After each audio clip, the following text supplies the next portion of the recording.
Peace and welcome to the culture right here on the Black Star Network. Folks, we got a dynamic show. First, let's talk about what's happening with the federal government. We'll discuss the latest around Al-Qaeda, the assassination of Al-Qaeda leader. We'll talk about Nancy Pelosi's trip to Taiwan.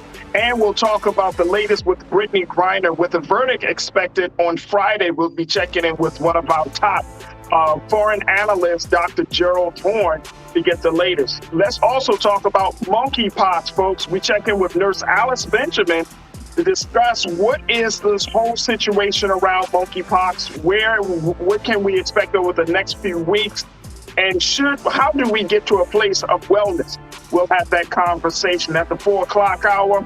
I want to talk about how Airbnb is now under fire and scrutiny as superhosts are now posting bad pictures, are now defrauding people, and we're going to try to get to some understanding of what's happening. So all of that and a whole lot more is going to be taking place on today's edition of The Culture right here on the Black Star Network. Let's go.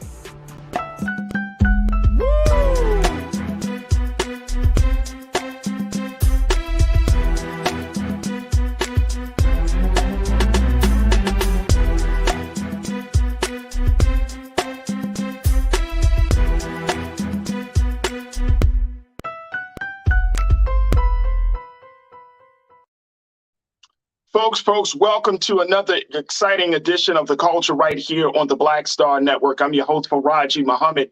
I'm very, very excited because we have a number of conversations that we truly believe are relevant to you. And so I want to jump right in. First and foremost, we're going to be checking in with our favorite professor, Dr. Gerald Horne, one of our favorite professors, Dr. Carr. I see you, sir. As we talk about some of the big national issues, national and international issues across this that's happening, as we talk about what's going on with Brittney Griner, the latest about her hearing that was done yesterday, another one is expected to happen tomorrow, and on Friday, her defense team is expecting a verdict in the case of the WNBA star. So we'll discuss the implications of that. Well, let's talk a little bit about Nancy Pelosi deciding to go to Taiwan, even though she was warned not to do so, and what that impact will make and how that will impact the relationship between the U.S. and China. And then let's talk about the killing of Al-Qaeda leader. How is this going to be helpful? Is this going to be helpful or hurtful to the American people, and especially to what's happening with oil distribution around the country? So let's check in now with Dr. Gerald Horne. Dr. Horne, who serves as the professor of history and African American studies at the University of Houston. And we're always happy to have him on to share his insight and analysis. Dr. Horne, good afternoon, sir. How are you today? Hey, it's all good. What about you? I'm good, brother. I am certainly good. Dr. Horne, let's first kick off this conversation talking about Brittney Griner. Brittney is in a real bad situation. There's a lot of uncertainty around the WNBA star. Russia has not come out and said as of yet whether they will accept the offer that the United States posed to them about trading Brittney Griner and businessman Paul Whelan for the merchant of death, Victor Bout. And so since that decision has not been made as of yet, Dr. Horne, yesterday in her hearing, I know that there was some the prosecutor and both the defense were trying to determine whether the actual substance that she had in her possession, in her bag, was actually in violation. If it contained the THC levels that would violate the Russian drug laws, and it hasn't been determined yet. But I'm wondering, from your vantage point, Doc, there's another hearing tomorrow. They're saying that they're expecting a verdict on Friday. Do you foresee this ending well for Brittney Griner, and that American can seal the deal with Russia? Well, I would like to think so, but it's difficult to be optimistic right now because recall that after Secretary of State Anthony Blinken floated this idea just about a week or so ago about trading uh, Brittney Griner and another U.S. national for Russian national Victor Bout, who, as you know, was played by Nicolas Cage in a Hollywood movie, that Sergei Lavrov, the Russian foreign minister, would not take Mr. Blinken's calls for a few days. And Right. that is evidentiary of the point that relations between Russia and Washington and the United States are headed towards an all-time low. You know that Congress is pressing the administration and the State Department to designate Russia as a terrorist state. This is in light of this conflagration in the Ukraine, where it was just announced yesterday that the United States is pumping another $500 million in weaponry into Ukraine, which from Russia's point of view will be used to execute Russian soldiers. So in light of that negative diplomatic climate, it's very difficult to be optimistic about the destiny and fate of Brittney Griner, although she should be optimistic in light of the mass support she has received, not only from celebrities like Stephen Curry, the point guard of the Golden State Warriors and basketball peer and counterpart, but also from ordinary people, such as the people in this audience. So all we can do is keep our fingers crossed and hope that she's on the next plane headed west across the Atlantic. So, to your first point, Doc, that has been my concern that America wants Russia to play ball to do America solid, do America a favor with this prisoner swap, while at the same time, America is not receding its support for Ukraine, or either financially or with any type of military arms. And I'm wondering, as Putin is looking at all of this go down, is he going to just play this out? Because this is still speaking to the leverage that Russia has, right? Like this, Putin knows that this would be a political win in some cases for President Biden and his administration. But he also knows that if America doesn't, come through with this, then he knows that he had put America in a vulnerable position with its own people, particularly with Black folks in this country.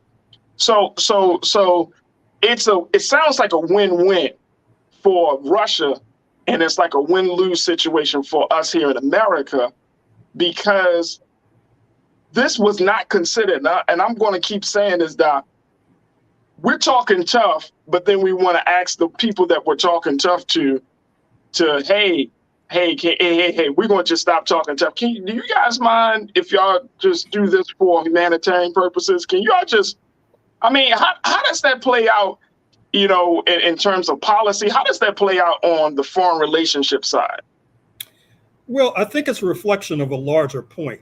Rather shortly, we'll be talking about the deterioration in relations between China and the United States of America.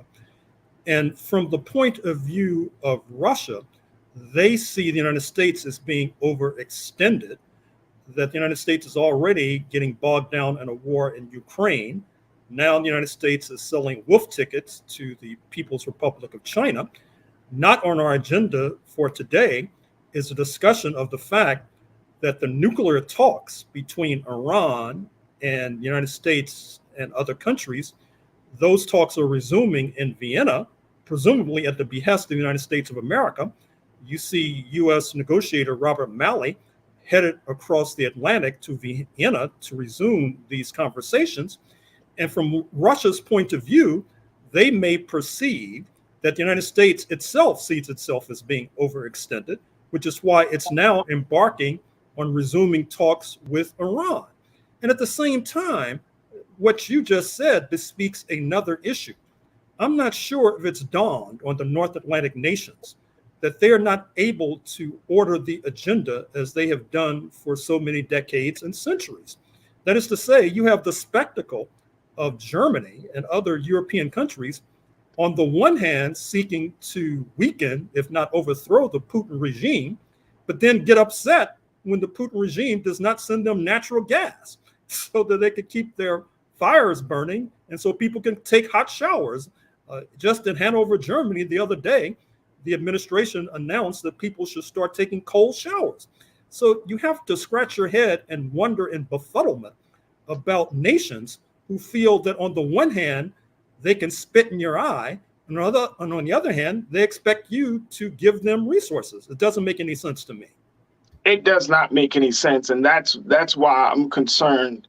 Looking at the case itself, Doc? I mean, you are a lawyer, so looking at this case itself, based upon the evidence, based upon the circumstances, based upon the possible sentence of 10 years in a Russian prison, what's the likelihood do you see that Brittney Griner can come home?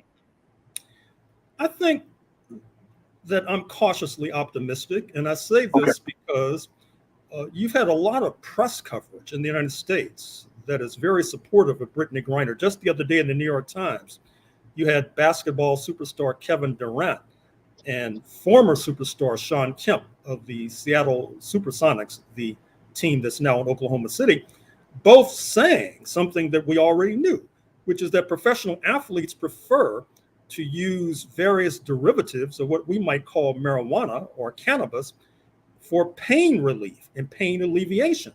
They see that as wiser than taking opioids that can lead to addiction. And I think that there is a medical establishment in Moscow that probably concurs with that point of view. The issue now, as noted, is the deterioration in diplomatic relations between Moscow and Washington, which makes it problematic for Moscow to do any favors for Washington. And they see sending Brittney Griner home as doing a favor for Joseph Biden, because they see that as helping him in the midterm congressional elections, particularly with the Black vote, which is becoming increasingly alienated from his administration. Absolutely. Absolutely. We will have to see, Doc, how this situation plays out. Again, tomorrow, folks, Thursday, there will be another hearing and a verdict is expected on Friday. Let's talk a little bit about what's going on with House Speaker Nancy Pelosi now, Dr. Horn. She has decided to defy expectations and warnings by making a recent trip to Taiwan. According to her, this trip is an official trip, and this trip angered China, which warns that she's playing with fire. Let me just first share with you folks what she said in the statement. Keenan and Lisa, if we can post this statement from House Speaker Nancy Pelosi as to why she decided to visit Taiwan. She said, "Our congressional delegation's visit to Taiwan honors America's unwavering commitment to supporting Taiwan's vibrant democracy." She said that America's solidarity with the 23 million people of Taiwan is more important today than ever as the world faces a choice between autocracy, and democracy. So she decides to take this very controversial trip. And even though China is saying you shouldn't have gone, and I also read, Dr. Horn, and correct me if I'm wrong, that some people in the Biden administration advised her from not going as well. So what does she gain from this? I mean, pissing off everybody. Well, you cannot understand this escapade by Speaker Pelosi without an understanding of her congressional district, which covers most of San Francisco. It has one of the largest Asian American populations in any congressional district, over 30%, mostly Chinese American. However, consider that this Chinese American community is not unlike the Cuban American community in South Florida. That is to say, both have fled revolutionary processes, China in 1949, Cuba in 1959, and her constituency basically pressures her, and she willingly accepts the pressure, to make these sorts of overtures to Taiwan, this rebel province that China claims as its own. And now we see the fruits of this escapade because she has now left, But now you see that China is engaging in military drills, military exercises. They surrounded the island. They penetrated Taiwanese airspace. Taiwan, despite its hostility to Beijing, is heavily dependent upon the 1.4 billion Chinese market. And there is a fear and a danger that China will now seek to blockade Taiwanese exports to the mainland. The United States, too, should be concerned because Midwestern farmers make a small fortune from selling soybeans and other commodities to Chinese consumers. There is a fear that that trade may be curtailed. And for the first time in 10 years, the People's Bank of China, which buys US Treasury bills, which helps to keep the United States government afloat, everything from the Pentagon to the post office, those purchases have fallen below $1 trillion. Only recently, they were over 2 trillion and climbing. So if that continues, what that may mean is that in order to continue government programs, everything from aid to education to food stamps, the United States might have to raise taxes instead of borrow from the People's Bank of China. And as you know, the right wing sees raising taxes as something akin to the mark of the devil. So I'm not sure if Nancy Pelosi had her head screwed on tightly when she decided to make this very adventurous trip across the Pacific. So even if she decided that, for the best interest of my constituents, this needs to be made, do you foresee that she's going to be penalized in any way? Either from the Biden administration or from her own constituents? Well, here's what you need to realize. Nancy Pelosi is 82 years old. This is not her first rodeo when it comes to sticking a finger in the eye of China. Recall that some decades ago, she did the same thing in the heart of the Chinese capital, in Beijing, in Tiananmen Square. Keep in mind as well that if the Republicans reclaim the House, as many expect them to do, she will be stepping down from Congress. And so this may be her final performance, if you'd like. And I should also say that there's a footnote that I need to add, which is that this Nancy Pelosi Chinese American constituency is now, I'm afraid to say, in sharp conflict with the dwindling Black population of San Francisco, which is now about 5%, which is one of the smallest percentages in the United States of America for a major city. Just last night, there was a contestation over a Chinese American school board member who insulted Black parents by saying they're not necessarily interested, or in her estimation, in the education of their children.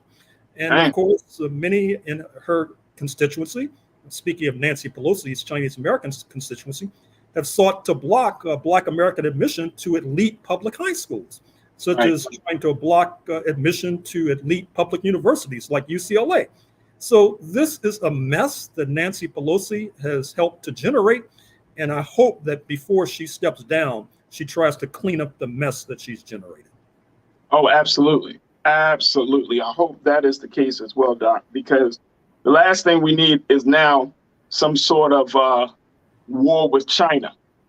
You talked about that. You really have talked about that before. And I often, since this story broke, I've been thinking about that myself. I'm like, yep, Dr. Horner's been saying it. The last thing we need is a war or any type of real serious tension with China.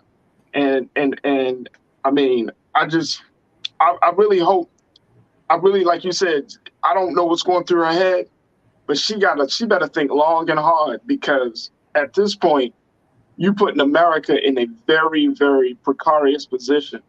And you're almost saying, hey, I don't care if we got elections in November. I don't care if this is the same country that is allies with a country that we're trying to get somebody home from. I don't care. I don't care. We got our goods and services from this country, and now they can call for receipts from America. All right, let's take it one more place. Let's talk about this drone strike that was done with Al Qaeda. Now, I thought this was very, very interesting, Dr. Horn, Here's what that was put out by this was put out by NPR News. Take a look at this, folks. In talking about this drone strike, does the killing of al-Zawahiri make Americans safer?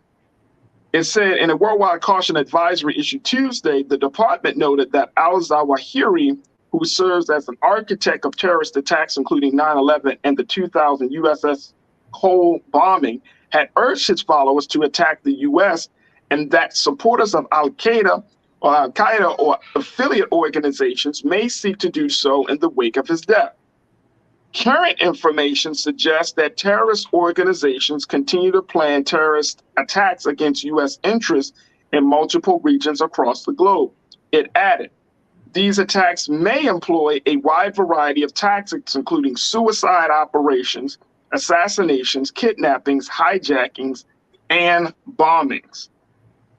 Okay, Dr. Horn, what is going on with this? Why is this all of a sudden a priority for the United States? Why were you even talking about Al-Qaeda at this point?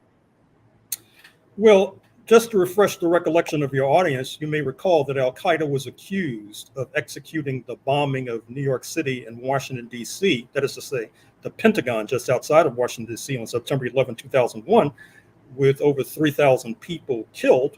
You know that the families of those victims of 9/11 have yet to forget what happened. They've been picketing, for example, the golf tournament at Mr. Trump's golf club in New Jersey, because Mr. Trump has suggested that he is not clear as to whether the Saudis had a role in 9/11. Now, with regard to Mr. al-Zawahiri, I think that Washington may have overestimated his importance, at least operationally. That is to say that he was more of a kind of spiritual guide for Al-Qaeda. He was not necessarily a hands-on manager. However, he was rather inflammatory in his rhetoric against the United States of America. And once again, your audience needs to realize that this controversy has deep roots. It began in the 1980s, at least, when Al-Qaeda, Osama bin Laden, and Mr. al-Zawahiri were on the same side as the United States of America with regard to destabilizing a pro-Moscow government in Afghanistan. If you're familiar with the Rambo movies, you might recall that Sylvester Stallone, in one of the episodes of Rambo, he was co-starring with figures who were glorifying figures like bin Laden and al-Zawahiri. But it's predictable that love went bad after the Soviets were driven out and then collapsed. And then we are told that Al-Qaeda turned on the United States, and therefore you had the bombing of New York and Washington.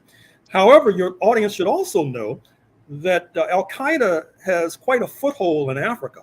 I'm not only referring to their tragic and bloody bombing of the U.S. embassies in Kenya and Tanzania more than 20 odd years ago, which, by the way, not only killed a number of African nationals, but also Congress voted to compensate U.S. nationals who were killed in those bombings, but not the African nationals. But keep in mind as well that as we speak, there are Al-Qaeda affiliates in places like Somalia, places like Mali. Now, it's not a centralized organization, so saying it's an affiliate does not mean as much as you might think it means. But certainly they use the same tactics. Certainly, I think it would be unwise for the United States, which, as we've noted, is already bogged down in Ukraine. It's starting a fight with China. Now it seems it wants to start another fight or resume another fight with Al-Qaeda.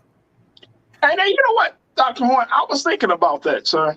I was really thinking about that. And I think to myself, like, you know, I can kind of get that type of lack of knowledge, or rather, you know, kind of, you know, I don't know the best word to describe it. I mean, the way the Biden administration is moving, you would think that Joe Biden is a first or second term senator.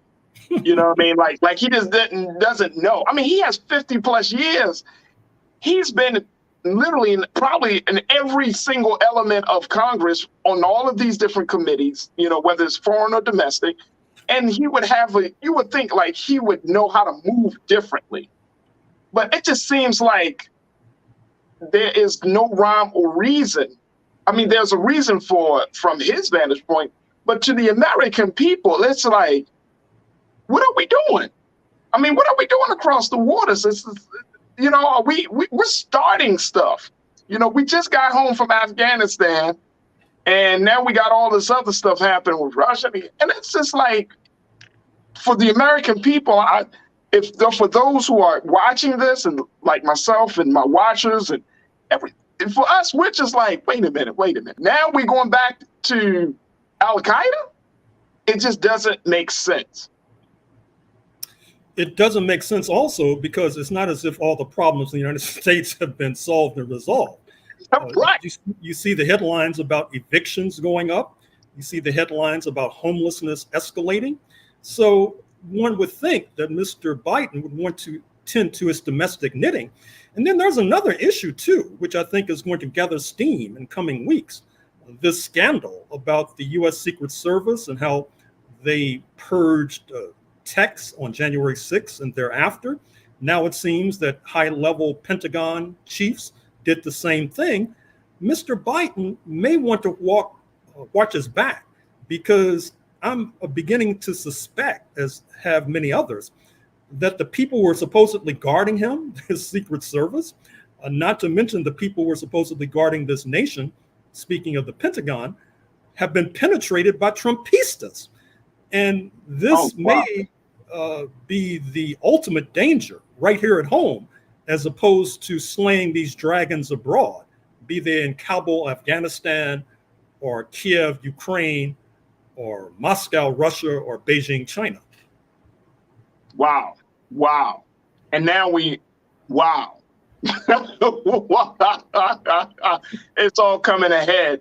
Oh yeah, Dr. Horn, this is an election year, and could be the year that Democrats lose power in both the House and in the Senate. Wow. This is all happening. Doc, I appreciate you for your analysis and giving us some insight about this. We will certainly bring you back on next week, and let's continue to have these conversations. But I thank you so much, dear brother, for your insight. Thank you for inviting me. Absolutely. All right, folks, we got to take a quick pause. When we move forward, let's have a conversation about monkeypox. There's still a lot of fuzziness around the viral condition as to who it affects and what actually is happening and how do we protect ourselves. So we're going to be checking in with nurse practitioner, Nurse Alice Benjamin, to give us the latest and how we should look at this whole scenario, look at this whole situation. We'll have that conversation. So stay with us. That's coming up next here on The Culture on the Black Star Network.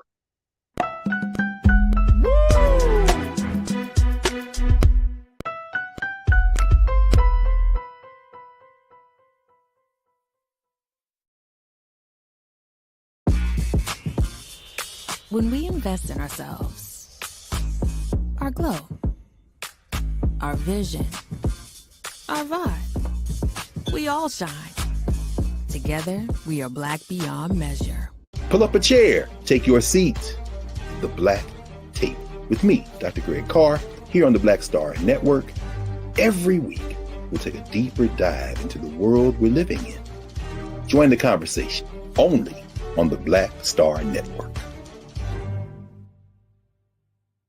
I'm Deborah Owens, America's Wealth Coach, and my new show, Get Wealthy, focuses on the things that your financial advisor and bank isn't telling you, but you absolutely need to know. So watch Get Wealthy on the Black Star Network.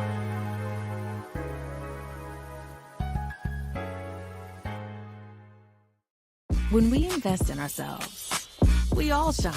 Together, we are black beyond measure.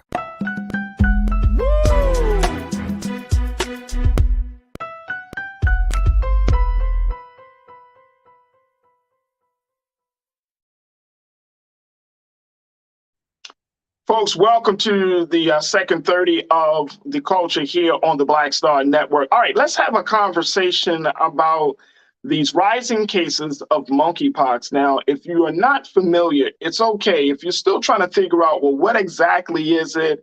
How does it affect me? Do I need to get a vaccine for it? All of those questions. And there are still a lot of questions about this viral condition.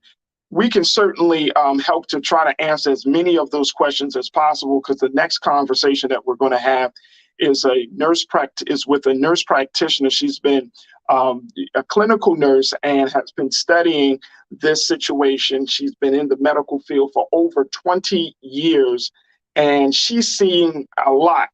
But one thing she has not seen is this conflation of viral health issues that we've been dealing with over these past few months, going from COVID, now dealing with monkeypox. And it was just shared yesterday that there is a polio case that was revealed in New York. Polio. Wow. We want to welcome to the airwaves of the Black Star Network here on The Culture, Nurse Alice Benjamin. Nurse Alice, good afternoon. How are you today? Good afternoon. I'm doing well. Hope you and the viewers are too. We are doing well, considering, Nurse Alice. Considering. That's all I'm gonna say, ma'am. Considering. I don't know where to start in terms of trying to wrap my mind around just some of the medical challenges that we are facing as a people, and of course as a country. You have been studying this. You have patients. You've been in the medical field for over 20 years. You are a clinical nurse on both the individual and the family side. Is this just totally foreign to you in a sense of seeing all of these things happen at the same time? Okay, so I want to preface this by saying that yes, I am a healthcare provider, but I'm also a consumer of health as well. And I'm a mother, I have a family. And so, yes, all of the things collectively that have been happening, if we look at all of our health issues, we look at women's reproductive health issues and the battle that we've been having with that. We look at COVID, and we're barely getting our head above water when it comes to COVID. We, somewhat are resuming normal activity, but, they're saying infection rates are on the rise, and there's a new vaccine, the Novavax vaccine. So we're hearing a lot about that. The polio case in New York. And then now what's right in front of us that we're hearing a lot of these days is monkeypox. So, and, monkeypox, and let me just also say this, I know we're going to talk about this later, but monkeypox is not a gay man's disease. I want to be very clear about that. When we look at our LGBTQ community, a vulnerable population, women's health issues, vulnerable population. We look at COVID, brown and black people, vulnerable populations. I feel like, all minorities, our health are really under attack, and we have to fight to stay healthy. And that starts with being informed and empowered. So I'm excited to get in today's conversation so we can help the people navigate through what seems like treacherous waters right now, just trying to stay well. Yeah, I think we definitely need to stay well. So you're saying that monkeypox is not a gay man disease. Now, how do you say that? And then yet there is all of this other talk saying that it's being transmitted between two men who have intimate relations with one another. So break that down for us. Okay, so monkeypox is a viral disease that stems from the monkeypox virus, which is a kind of a cousin, if you will, to smallpox.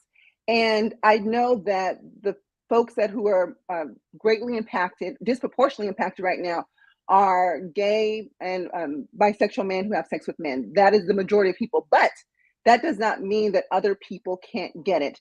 There was actually a study in the New England Journal of Medicine, and they looked at, I believe it was like 600 cases in various countries from April to May. And yes, about 98% of people who were infected were men. And yes, they did get it from intimate and sexual activity. However, the way that monkeypox is transmitted is not exclusively through sex. And there's nothing genetically different about gay and bisexual men that makes them predisposed to this. The way that monkeypox is transmitted is through contact, physical contact, intimate contact through sex. It could be through hugging, massage.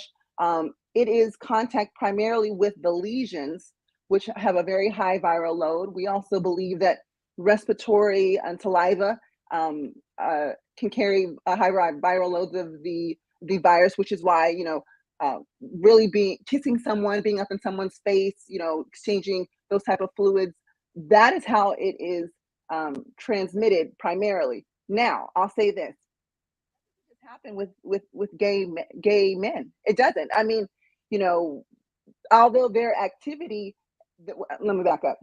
We believe that some of this got to the United States from a super spreader event that happened in Europe, and then people traveled and it found its way to the United States. Now, while it may primarily right now be occurring in that population of people, they have partners, they have friends, they have families, they have children, and that contact, whether it's intimate and sexual, or it's just I'm hugging my mom, I'm hugging Nana, or whatever the case may be, that is an opportunity for it to spread. And in fact, there are women and children who now have contracted monkeypox. So we know that this is not just a gay person's disease. And we got to be mindful, because we saw this in the HIV/AIDS pandemic. And, people labeled it a gay person's disease, didn't pay it much mind, didn't get the attention it needed until it spread to the general population. If we are not careful, if we do not educate ourselves, if we do not empower ourselves, and if we do not all take the precautions for this, we can find ourselves in a similar situation. So we can't take this situation for granted. We can't act as if, oh no, I'm immune to this because as a man, I don't have sex with another man, so I'm good. Absolutely. And I've actually heard patients say that, oh, I'm not worried about monkeypox because I'm not gay, I'm not a lesbian, I'm not, all of these things. And I had to explain to them the actual mode of transmission. And when I explain that to them, I mean, even as simple as this, because, I have friends and family members who are part of the LGBTQ community. If I go and, if one of them were to have monkeypox and I were to give them high five, hug them, give them dap, all those things, there is intimate contact there. And even when we look at, let's take the person who perhaps is bisexual, they contract monkeypox. They can have sex with men, they can have sex with women, then it spreads. Then the woman has it. The woman, unbeknownst to her, she has it. She can spread it to other people, to her children, to it's endless. There are so many opportunities to spread this, and we just need to be mindful of that so we can limit that. So it's more it's an external condition. Yes. Is that yes. What I'm understanding, Doc? Okay, so it's an external condition, and just close contact, intimate contact can lead to its transmission. As we look at that, it just seems like that's super hard to try to protect yourself from. I mean, you use the AIDS, you talk about HIV, you talked about AIDS, and how, I mean, I heard, of course, we had a conversation about this yesterday, but you kind of use the invisible man analogy to say, like, and even with COVID, like we just don't know the full facts of how this thing is going to move, or how it may mutate, or how it may, be spread. I mean, can we make that as something? Can we be honest about that at this point?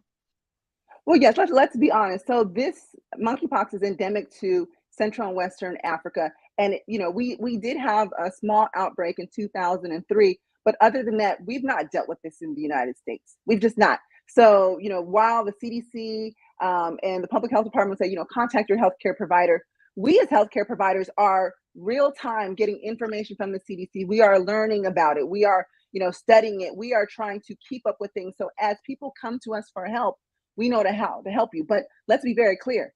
I've not been treating this for years and years and years. I'm, unlike a heart attack or a stroke, I got that inside and out. I could say it in my sleep backwards. Even if I was, had a little adult beverage, I got it. But with monkeypox, this is new. So I'm just being honest, because people get frustrated. Like, oh, well, this doctor said this and this person said this, and why all the mixed messages? And I will be honest, I have colleagues who have initially also said, oh, this is a gay person's disease. And it is indeed not. And let me just insert this. We talked about intimate contact. This can also be transmitted through objects, bedding, linen, if you are sharing cups and, there's saliva share there. And I think I mentioned to you yesterday, we've all been to a hotel, right? What I recently learned is that while hotels may change the linens, the bed sheets, they do not always wash those comforters between guests. So, we would hope that Wait a minute, Don. Hold on, nurse. Hold on. You can Hold listen. On, Nurse Alice. You better call your hotel before you go and ask them. Time out. You can't drop nothing like that on us, and then be like, all right, so we'll move on to the next point. So in this day and age, yes. In this day and age where you can have a viral condition just from touch, just from contact, just from being in a space. Now you learn that hotels may not. So let's start with hotels. Let's not even speak about motels who have limited resources, right? But some of your major hotels don't always change the comforter. Yes. They change the sheets, but they don't always change the comforter. That is indeed true. So even before monkeypox, we can all agree that that's gross. That, I imagine that they changed the whole bedding, but the linen, right, as well as the comforter. But listen, you can go online, you can look this up, you can contact your hotels and ask them. And let me say this, although like what I said before, common sense isn't always common. Although we would think that they would do this, hotels are not hospitals. In the hospital mindset, we are very familiar with infectious diseases and the mode of transmissions. The housekeepers, the general managers of hotels aren't necessarily up to speed all the time when it comes to those things, which is why that, we need education and outreach and to talk about things like that. So consumers can say, look, I need y'all to do this and hold them accountable. But when you are going to your favorite hotel, which, it's summertime, people have traveled, you need to call ahead of time and ask them what are their cleaning practices of their rooms. And I want to say this, it's the lesions. When someone has monkeypox, they generally starts off with flu-like symptoms, then they'll develop usually like a dark spot, it'll become raised, then it'll become fluid filled, then it'll be, scab over, dry up, and new skin will emerge. And then, that's the course of what happens with monkeypox. But it's the rashes, it's those raised bumps that are fluid filled that carry the most viral load. And it's when that fluid gets onto the bedding is what makes the bed sheets a concern with potentially spreading infection. So that's why we're talking about comforters are so, how many times have you gone into a hotel and gone into the sheets and just laid on top of the comforter? Yeah, not anymore. Not anymore. You're gonna bring your own sheets. All right, this will be a great time to get some feedback from our watchers, and folks, post your comments. But many of you are already at this point with the whole situation. All right, King, I see you, brother. Brother King Lee checked in and said, okay, so what the hell am I supposed to freaking do? Walk around in a chemical suit? I am tired of this crap. Nurse Alice, what can we do? At this point, it's like, I've literally talked to people who dealing with COVID. They're like, you know what? If I get it, I get it.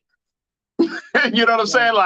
Like people are just kind of over trying to quote unquote protect themselves. They say, look, I'll wear a mask if necessary, but I'm not going to restrict my movements. I'm not going to be, you have masks, you have face masks, you got face shields, now we're talking about, you could be simply somebody rub up against you in a crowded space and you might, transmit something to you. I'm like King Lee, like what are people supposed to do at this point? So welcome to my world, because in the ER and the ICU, I must gown up, wear masks all the time because I understand the mode of transmission. I understand, right. I get it. You're fatigued, you're tired, you want to get back to normal life, you're tired of the mask, and you feel like you want to I just might be in a bubble. However, I still want to, say, do that if you want to, but then when you end up in my ER and my ICU bed, you're going to sit there and say, man, I wish I would have done this and that. I hear that so much, even with people from other medical conditions, like they've had a heart attack. Oh, I wish I would have, ate healthier, just exercise a little bit more. So people who've come in with COVID, and I've had people who are anti-vaxxers, don't want to wear a mask, like, I don't care, this is made up and blah, blah, blah, blah. They've ended up in my ER, my ICU bed. They're like on oxygen, can't breathe. And they're like, I wish I would have got the vaccine. Give me everything you got. You want all of the interventions and the help post, but an ounce of prevention could have gone such a long way, because I also want to say there is no treatment or cure for monkeypox. It is viral. It must run its course. And all we can do at this moment is to treat your symptoms. And quite honestly, we ain't got much. So given that, and I'm glad that you brought that point up, if that's the case, if there is something coming from the federal government that says, hey, we have a vaccine that can cure you of monkeypox, that may not be accurate. That may not be true. So we as given based upon what the medical with medical professionals like you and others know about monkeypox right now, you cannot be cured of it. Correct. There is no cure for monkeypox. Now, we do have 2 vaccines that have been FDA approved for smallpox, but in this situation, because monkeypox is kin to smallpox, it's being allowed some compassionate use for that. So we have the Janos vaccine, which is a 2-dose vaccine. You get it, and then come back 4 weeks later, and then there's 2 doses to that. And then there's the ACAM 2000, which is a 1-dose vaccine, but that one we're a little leery about giving unless we absolutely need to, because with that one, they're both live viruses, but with that second one, you actually will develop a small lesion and it's going to go through its course. So we don't necessarily want to give that. So there's 2 vaccines to prevent. And if you are someone who's in high risk, let me just say this, if you're someone who's high risk, meaning you are someone who is gay or bisexual, who has sex with men and have engaged, especially in group activity that may put you at risk, or have more than 2 partners, as the CDC is saying, or feel you've been exposed, you want to right away call your primary health care provider or call your local public health department and ask, where can I go to get this vaccine? We have vaccine clinics popping up left and right. We know that this is a major issue, so we're trying to get a handle on it. Now, that's prevention. Now, once you have symptoms of monkeypox, it's usually self-limiting, but I'll say this, many people have said it's painful. It's extremely uncomfortable, especially depending on where the lesions are, because those lesions can also end up in your throat, your mouth, and actually internally. And so, not a pretty sight to see, and especially not something that feels good at all. But in those situations, we do have antivirals, which we can give you IV, and we also have immunoglobulin that we can give you IV, but those have been reserved for very extreme cases. Let me ask you this, Nurse Alice, how long can the virus survive on the surface? That we do not know yet. We do not know yet. We do know that it can survive on inanimate objects because people have tested positive and reported having monkeypox, but they've had no international travel. They've not, they don't identify as someone from the LGBTQ community. And so when tracers have talked to them about what their activities are, it's been determined that, it's happened from an inanimate object. And there was one woman in the United States, they're still fleshing out her story, but she's actually reported getting exposed through money, which is very rare. But I just thought, you're gonna Google it, you're gonna read it. So I figured you might as well hear it from my mouth first. And so, but we're still fleshing out her story. You still have to figure out what other activities this person engages in, who's in their household, other things like that. But she strongly believes that is the only place where she's had her contact, and because of people who've tested positive who've also handled money, apparently. So we're still learning a lot. So let me just say this, we are still learning a lot. You're going to hear lots of unique stories. And until we can catch up, till the scientific community can catch up with data, evidence, all these things, it's going to be something where, I'm not really sure. So let me just take all the precautions I can until I know for certain that I cannot get it from this mode of transmission. So, and also I think that we need to make this clear. As of right now, based upon the cases, how many people have actually died from monkeypox? So where it's Or is endemic this in something Western that you may not die from? You may not actually, you may catch it, but it doesn't mean that you will, it's a fatal virus condition, right? Correct. So, in where this is endemic to in Africa, there have been deaths reported that are a very small amount. I was reading one study out of 25,000 people, there was a reported 9 deaths. So it's not Mm. something that we anticipate people dying from. So, people might say, okay, well, then that may give people a false sense of security, like, well, I'm not going to worry about it. However, Mm. there are different strains of this monkeypox. Now, I'm not saying that this is going to mutate. However, if I, you learn from your past, you apply the lessons learned so you can be better in the future. So taking a page out of COVID's book and taking a page of what has happened in Central and West Africa and other countries, we want to be mindful that although we don't anticipate a mutation of monkeypox, which right now we have the central Central African strain, we want to just be careful because we don't know exactly what's going to happen, because that's how viruses survive. They learn how to mutate in their host, Right. because they want to continue living. So right now death is very, very low, low probability of having. But I'll tell you this, if you do get it, extremely painful, uncomfortable. And we didn't even get into the mental aspects of what this does to people, the discrimination, the stigmatization that happens to someone once they have this, because some people out there are just really mean to people. And especially when we look at the LGBTQ community, they're already a marginalized group. And this adds Yeah. another layer onto it. And even if No you're doubt. not someone who identifies that with that group, we believe that the number, which is currently about 6,300 cases in the United States, is underreported, because people don't want to come out forward and say, this is what I have, for being afraid of being labeled and stigmatized for perhaps their lifestyle choices, or for being identified of that community when they are not, so there's lots of layers to this.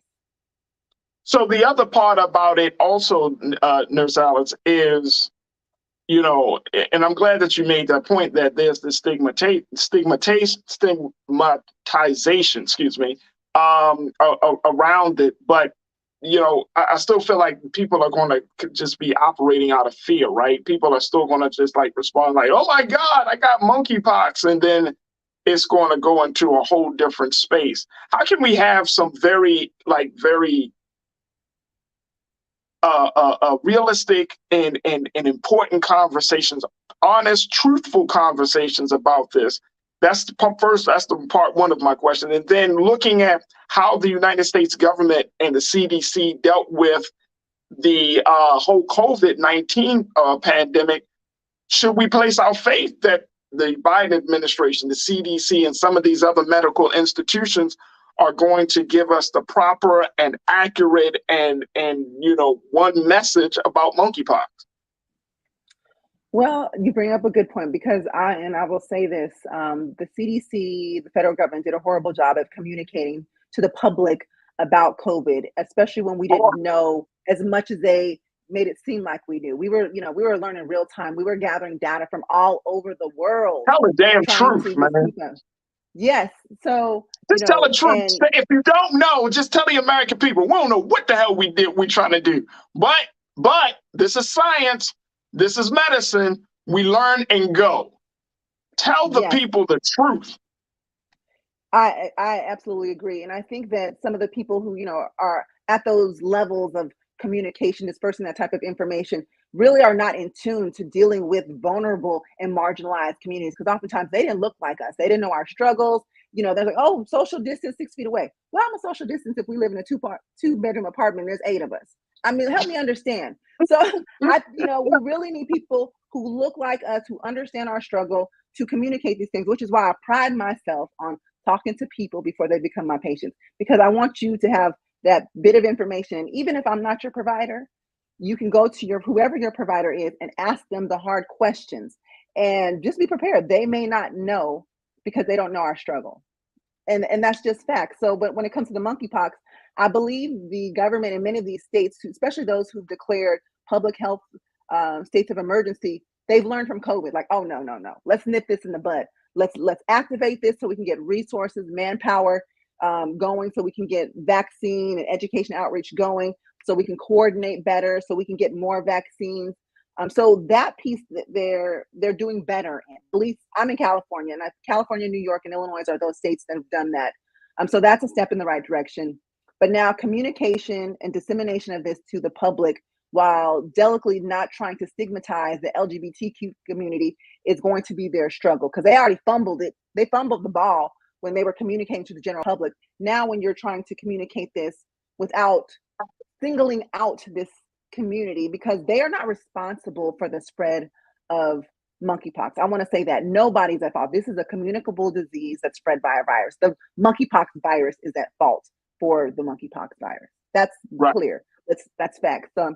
So I'm hopeful that they will partner up with community organizations, partner up with the LGBTQ community, and then also, allies of that community, to make sure we are disseminating this information in a way that is important and meaningful to everyone. So like I said, I've had people say, oh, this doesn't impact me, I'm not gay. Well, let me read you real quick and tell you how this transmits, and how you shouldn't say those type of things. So it's like a twofer. I'm gonna have to educate you on your etiquette, and then also educate you on how this disease is spread. So I can't say for sure that they're going to get it right the first time, but you got people like me that are here to help, and people like yourselves who are allowing us to talk about this on your platforms is really meaningful. And the other part about that too, Nurse Alice, is the fact that if you've already taken the COVID vaccine, you already got boosted, and then folks start to say, well, you could take this vaccine to deal with monkeypox, or this vaccine to deal with the polio situation. I mean, it's a lot going into the body. And there are a lot of people in this country that are against this whole idea of constantly being medicated to deal with these like outside, external threats. How do where is the reconciliation of those two forces? People want to, I think, and I'm the same way. I want to be healthy. I want to keep my family healthy, but I don't want a whole bunch of different chemicals coming into my body. And then, as the industry is trying to learn and go, and then my health becomes compromised as a result of it. And then to add on top of that, you got policies where you can't, if you do fall ill, if you become severely sick, you can't go to Pfizer or can't go to any other pharmaceutical companies and say, hey, your product make me sick, because guess what? They're protected. So, it puts us as the American people in a very, very precarious position. Yes, I understand. And so for people who may not know, for most vaccines that are FDA approved, if we encounter an injury or a reaction, we can generally, notify the manufacturer, and then that begin a process of some type of compensation or trying to make this right. With the vaccines, the COVID vaccines, especially since they were emergency use authorized. However, FDA, actually Pfizer is now FDA approved. So that there may be some changes in that. I'm unsure about that piece, because you actually may be able to come back to Pfizer now.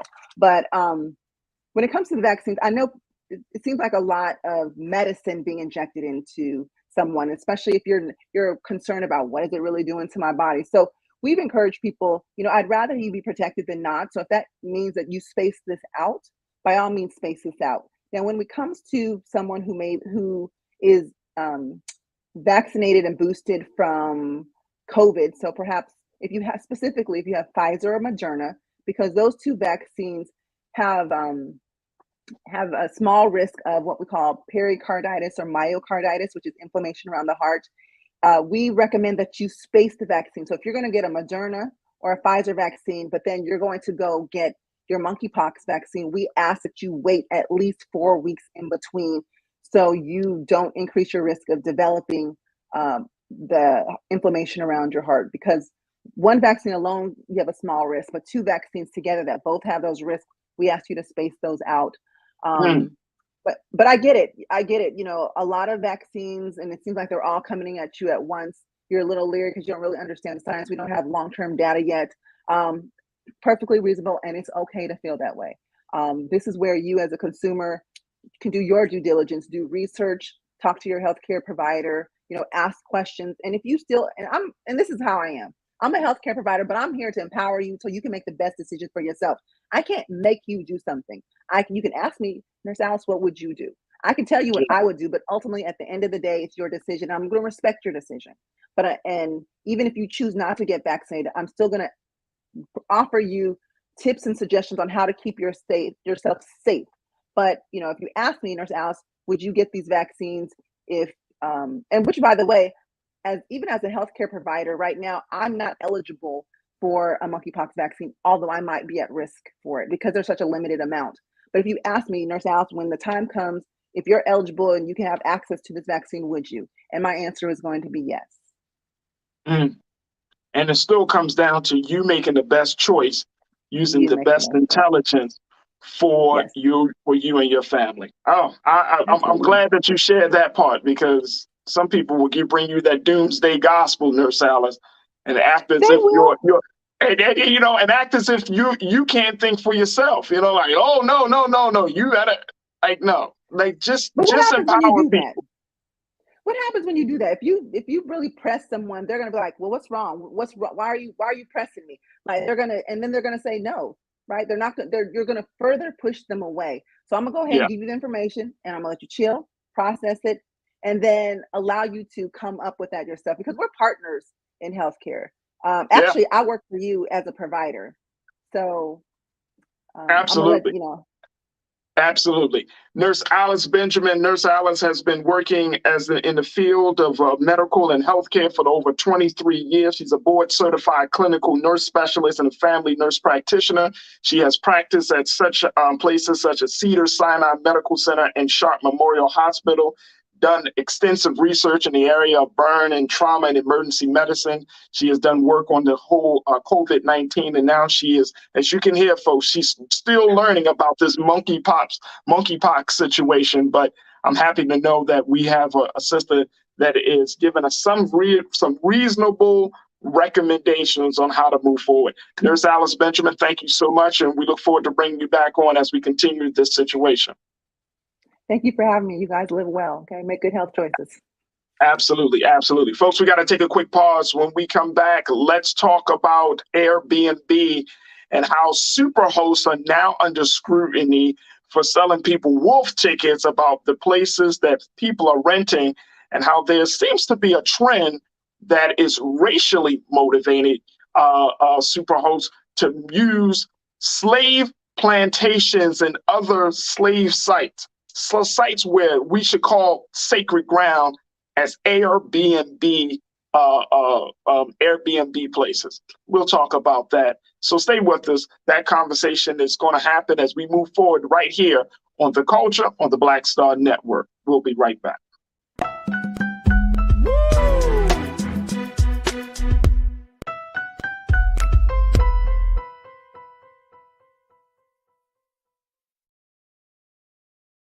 When we invest in ourselves, we all shine.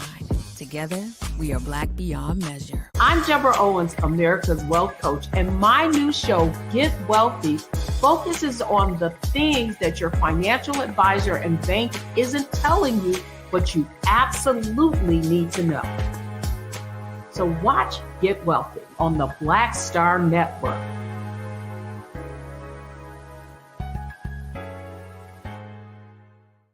Hi, I'm Dr. Jackie Hood Martin, and I have a question for you. Ever feel as if your life is teetering and the weight and pressure of the world is consistently on your shoulders? Well, let me tell you, living a balanced life isn't easy. Join me each Tuesday on Black Star Network for a Balanced Life with Dr. Jackie.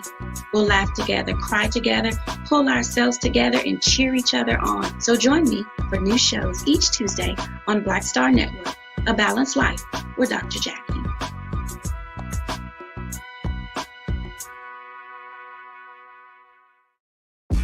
When we invest in ourselves, we're investing in what's next for all of us.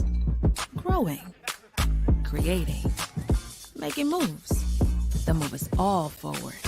Together, we are Black beyond measure.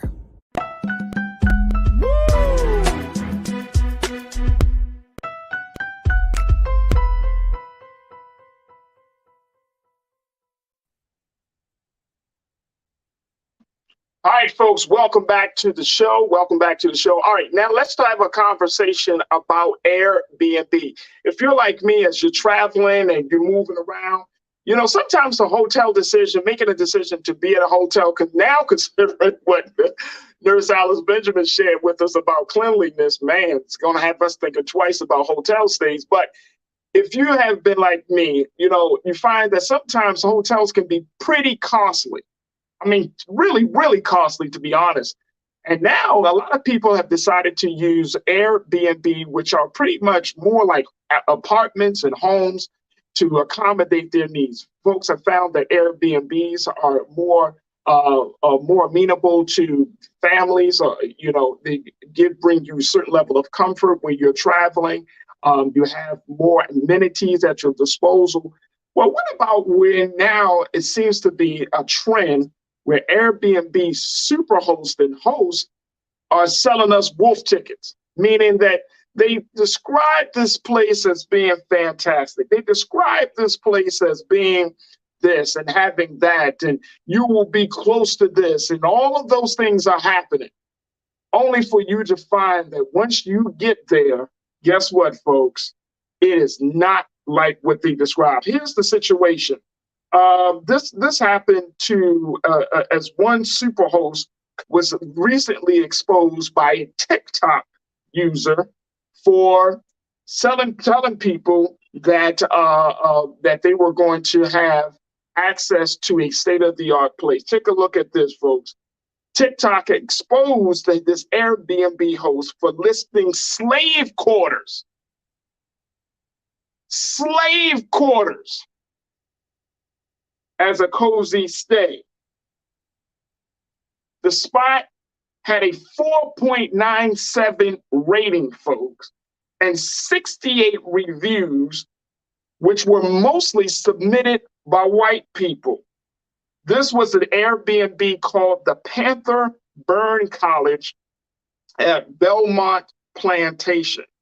Man, oh man, the Panther Burn Cottage, excuse me. And there, the superhost there his name was Brad. He listed the cabin as a 2-guest, 1-bed, and private bath stay. Aside from the fancy LCD smart TV, Netflix access, and other modern amenities, the description of the place includes a watered-down account of the history of the location. According to the Post, it read this: this particular structure, the Panther Burn Cabin, is an 1830 slave cabin from the extant Panther Burn Plantation to the south of Belmont. It has also been used as a tenant sharecropper's cabin and a medical office for local farmers and their families.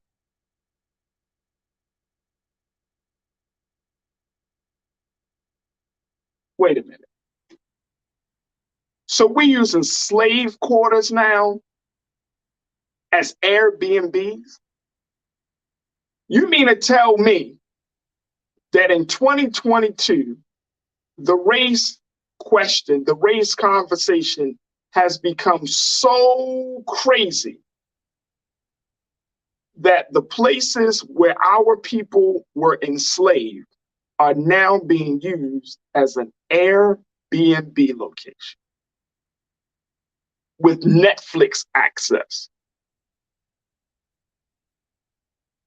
I want to bring in my brother Shinedu Wakofor, who is a diversity inclusion specialist and equity specialist, to talk to us about what is really happening and more importantly, the impact on race, the conversation of race as it relates to this issue. Brother Shinedu, I appreciate you being with us this afternoon. Thank you for having me. You're welcome. Brother Shinedu, what the hell is going on? I just think this is just another example of America's insatiable lust to capitalize off of trauma. You would not see an Airbnb opening up in Auschwitz or any other place that holds a sacred space in the lives of people. I think this is one of those things that make me think about when African Americans say, can we address the impacts of slavery? This is not what we're talking about. And there seems to be some obsession, some zeal, some urge, some lust for tampering with sacred grounds, places that should not even be stepped upon, which reminds me that America maybe hasn't learned her lesson from, you see America apologizing we see that Pope Francis was recently in, I think, Alberta, Canada, where he apologized to Indigenous people for not only the atrocities that the Catholic Church has accorded to them, but about sacred grounds that were taken. And America makes that same statement as well when it comes to native land. But then you see something like this and ask yourself, is it just lip service? This is very disturbing, and I think it's very telling in many things that we see in modern day America. Yeah, I mean, it's disturbing and telling, and one of the big things that that I'm concerned with is that now that the history, the pain, the trauma of a people continues to be, like you say, to be capitalized, it continues to be washed over. It continues to be, fodder for amusement. And this is the thing. In this country, we have been having these conversations about critical race theory, right, Sinead? And so many people have been like, oh man, we need to have this stuff in schools. But I'm starting to become more and more convinced, and I don't know about anyone else, but I'm starting to become more and more convinced America doesn't care about history. It doesn't care about what the experiences of a people really are or have been. It doesn't care about that stuff. And I don't know, it's not just, and I mean, we can act as if there is a real sacred space or there is an acknowledgement of people's history. But when you start to see something of this magnitude happening, you ask yourself, like, is it a moot point for us to even have a conversation about, including history? Because it's not just about teaching it. I mean, if you are in America, whether you're white or black, Asian, Latino, if you are in this country, you mean to tell me you don't know anything that you were never taught about the transatlantic slave trade? You were never taught that black people were enslaved in the southern parts and in other parts of this country. You mean to tell me you are just that completely oblivious? It's just hard for me to believe. Or is it just the simple fact that you don't care? You don't care about the history. You don't care about the pain. You don't care about the trauma. You don't care about, desecrating sacred ground and using it for capital means. I'm starting to see people for who they are rather than who I hope for them to be. Talk to me, Sinead.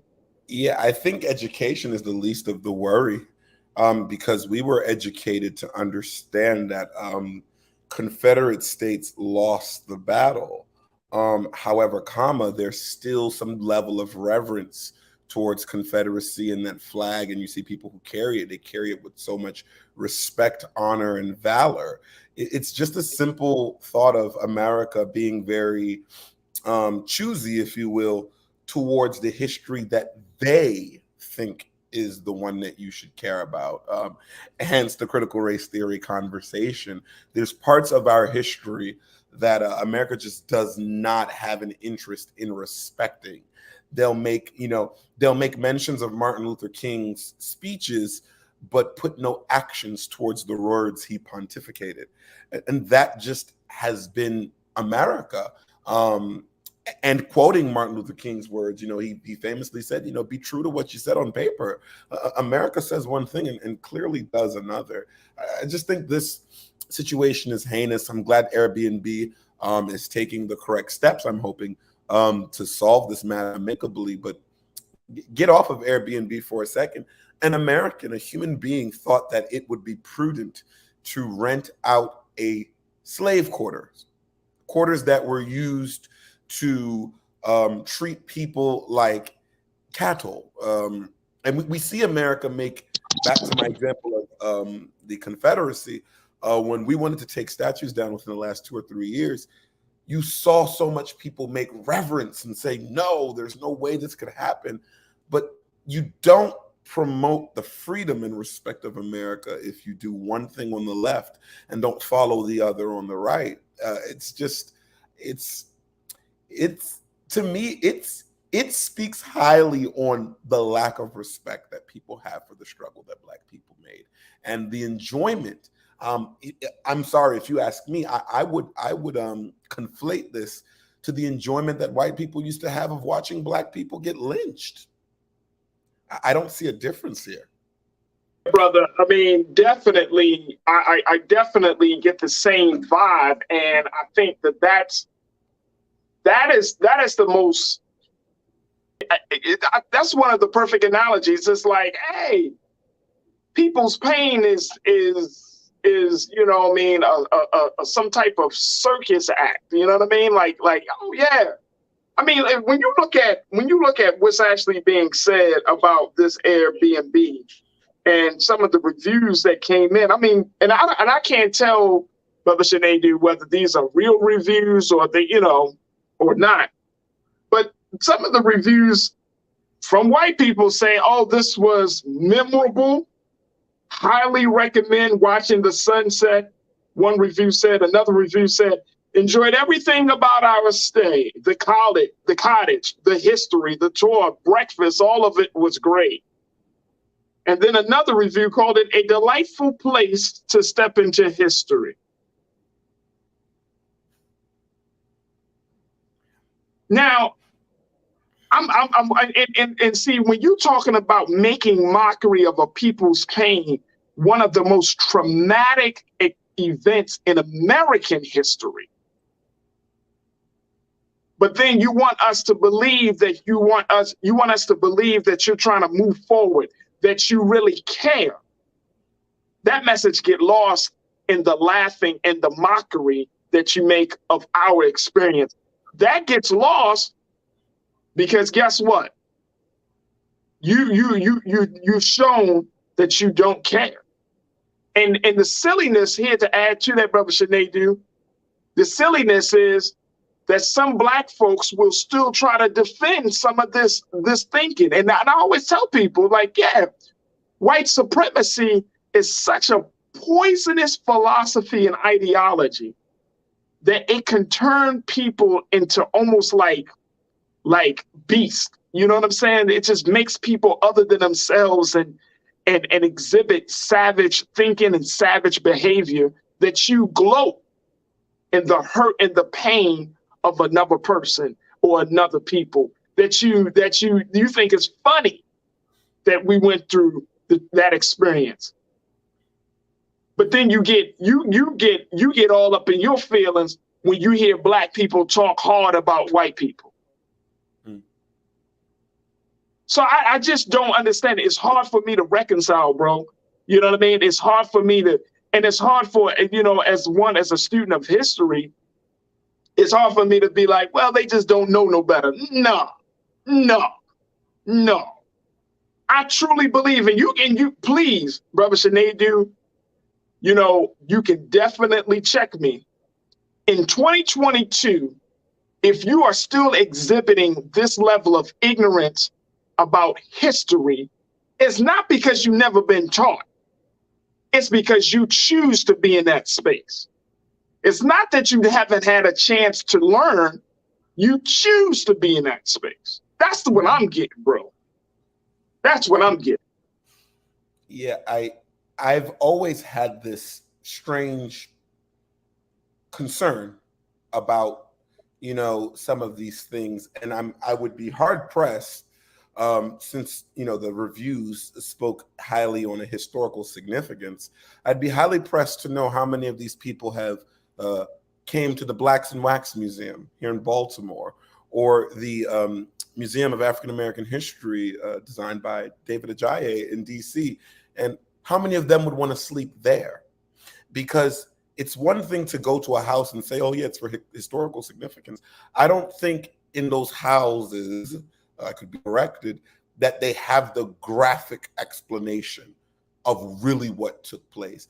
But I think I fancy this around how people like to go to a haunted place or a place that has some type of paranormal activity.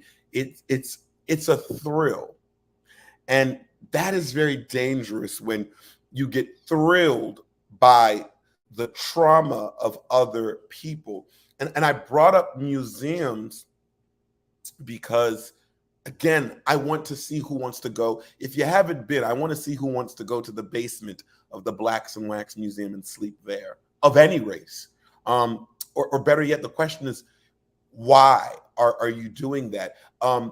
There is, let me give you an example. There is Colonial Williamsburg here in the eastern region of the States that is very much known for a lot of American history. I think the Battle of Appomattox was fought not too long from Colonial Williamsburg. And what I find very respectful is they will have places for you to find refuge that are not on those sacred lands. My question is, why do you want to sleep there? What then is your gain? And then you say things about watching the sunset. The people who lived there, who suffered there, they weren't enjoying the sunset. The sun and the moon were their navigational tools to find their ways to freedom. So to trivialize this pain into it's not that big of a deal, it makes me laugh.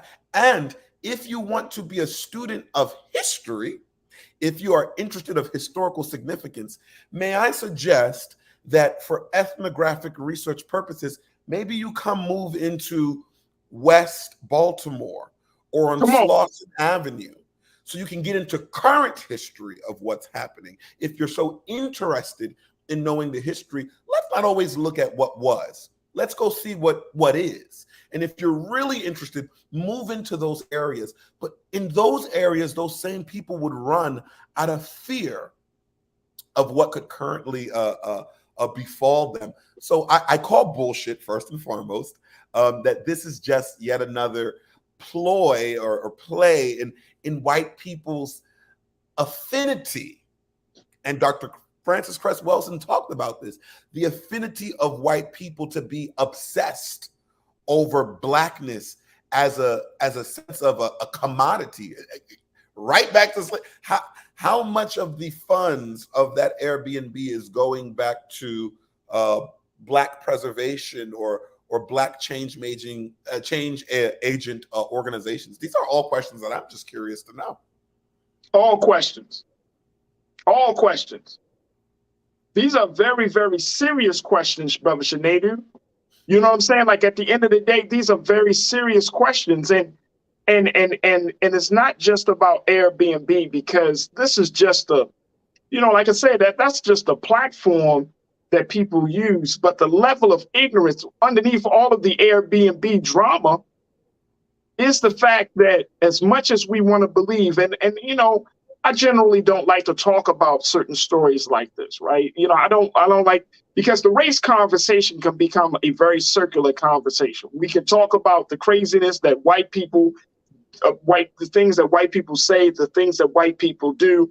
We get all riled up, we get all upset and mad, and then what?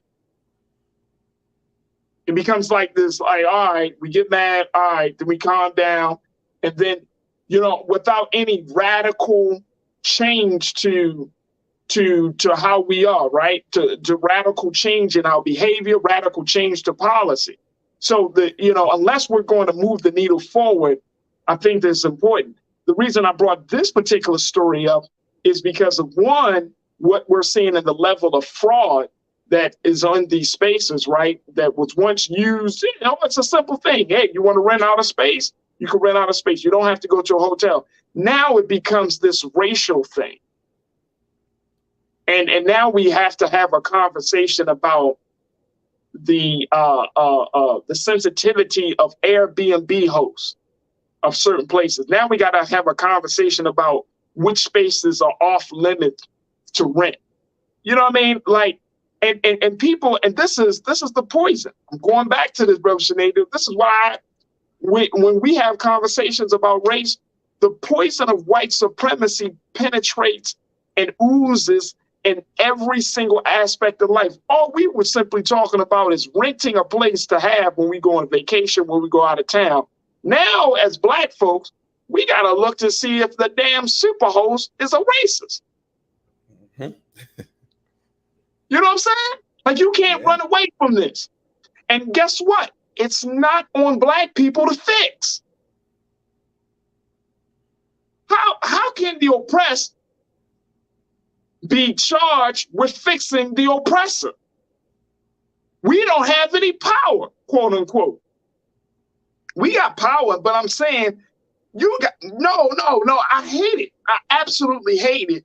And we got to get out of the thinking and put it back right on to other white people and say, get your man. You gotta, if you are a good intentioned, conscious white person that you are sick and tired of racism just as much as we're sick and tired of racism, then you better get your man, get your woman. Because we can deal with them, but you may not like the outcome. Mm-hmm. If we deal with them the way we want to deal with them, you may be like, well, you want to slow that thing down. You know what I'm saying? Like, because we this is a different generation. This is a different time. We're not going to keep doing this. I'm not passing this madness and this garbage on to my children, man. Mm-hmm. This thing's got to end. Mm-hmm. I mean, just keep it real. This thing's got to end, Brother Sinead. You know what I'm saying? Like, we're not dealing with this. This shit got to end, man. Yeah. Yeah. You know what I'm saying? We lost too many good Black people to racist acts, to racist policies, to mockery, to racism, mating jokes. This shit has got to end. Mm-hmm. Yeah, and if I may, I would even put a charge out there. If folks are so interested in history, like, I would like to see that same energy to push towards critical race theory, to push towards things of that nature, since you are so interested in history, because, you know, in my opinion, history is sometimes forgotten when it pertains to certain people, but it's just, again, and I think a lot of times it's been my experience, I would say, that white people love to get a charge out of Black people. And again, I'm attributing that to what I see when police call a Black person boy, or to when slave masters used to whip the enslaved. It was a charge. It was an excitement. The same way that somebody could write a review like that, that seems so joyous and jovial, it can be directly attributed to their ancestral foolishness that existed in this country and exists in this country. And furthermore, you know, I think about an article written by a Black woman, Deneen Brown, with the Washington Post. I helped her co-author that article, and she was talking about the traumas that people see, that Black people, when we watch a Black body being shot in the street by police, what that does to Black people mentally, and how there's a belief that that experience, is DNA altering, right? Just like they say slavery is. So to see somebody to then go into that space of unhealed trauma and similarly do the same thing. There are Black people that don't even want to step foot on a plantation because the magnitude of what took place is so heavy. But to be white is to have that sense of authority that makes you feel like you can go anywhere. And that is a geopolitical issue. It's not just about racism. It's this idea. It's funny. They told us in Pocahontas, they said, you think you own whatever land you land on. The earth is a dead thing you can claim. White people have this belief that they can go anywhere, that no place is off limits. And for as long as we, unfortunately oppressed, in my opinion, for as long as we make that okay, of course we can't change them, but we must put the emphasis that you can't cross this.